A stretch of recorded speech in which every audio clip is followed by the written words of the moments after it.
Hi hello friends. Friday ஈவினிங்லாம் சாமி கும்பிட்டு குவிராவும் இன்றைக்கி சாமி கும்பிட்டா நல்லாவே. நான் சொல்ல எப்படிலாம் பண்ணுமோ அப்போல்லாம் சாமி கும்பிட்டு முடிச்சிட்டா. சரி குட்கலாக இருந்தாலே சரி பார்க் கூப்பிட்டு போய் விளையாட வைக்கலாம் அப்படின்னு சொல்லிட்டு நானும் ஒரு பார்க் தான் அவளை கூப்பிட்டு போய் என்கேஜாக வச்சுக்கிறதுக்காக கூப்பிட்டு போயிருந்தோம். அங்கே போய் நாங்கள் பால் வேறு எடுத்துகிட்டு போயிருந்தோம் அவள் விளையாடட்டும் அப்படின்னு சொல்லிட்டு. அவள் நல்லா கிக் பண்ணி நல்லா ஓடிட்டு இருந்தா. எனக்கு அதை பார்த்தோன்னே செம்ம காமெடியாக இருந்துச்சு. நாங்களும் அவள் பின்னாடியே ஓடிட்டு இருந்தோம். எல்லோரும் விளையாண்டுட்டு இருந்தாங்க. சரி அவங்களாம் எப்படி விளையாடுறாங்கன்னு பார்த்துட்டு அவளும் விளையாண்டுட்டு இருந்தா, ட்ரை பண்ணிகிட்டு இருந்தா, கிக் பண்ணுறதுக்கெலாம் ட்ரை பண்ணிகிட்டு இருந்தா. சரி எல்லாத்துலேயும் சர்க்கஸு எல்லாத்துலேயும் விளையாட வச்சுட்டு அப்புறம் இந்த டக்கில் விளையாண்டுட்டு இருந்தா.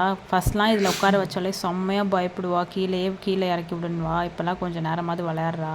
அப்போ இந்த ராட்டினத்தில் பாட்டில் 3 ரவுண்ட்ஸ் போயிட்டா. எல்லோரும் இறங்கிட்டாங்க, எல்லாருக்கும் தலை சுற்றுது அப்படின்னு சொல்லிட்டு இறக்கி விடுங்கன்னு கத்துறாங்க. இவள் பாட்டில் உட்காந்து 3 ரவுண்டு போயிட்டா. அப்புறம் கடைசியில் ஊஞ்சல் ஆட வச்சுட்டு வீட்டுக்கு கூப்பிட்டு வந்துட்டோம். வீடியோ பிடிச்சா சப்ஸ்கிரைப் பண்ணுங்கள், லைக் பண்ணுங்கள், கமெண்ட் பண்ணுங்கள்.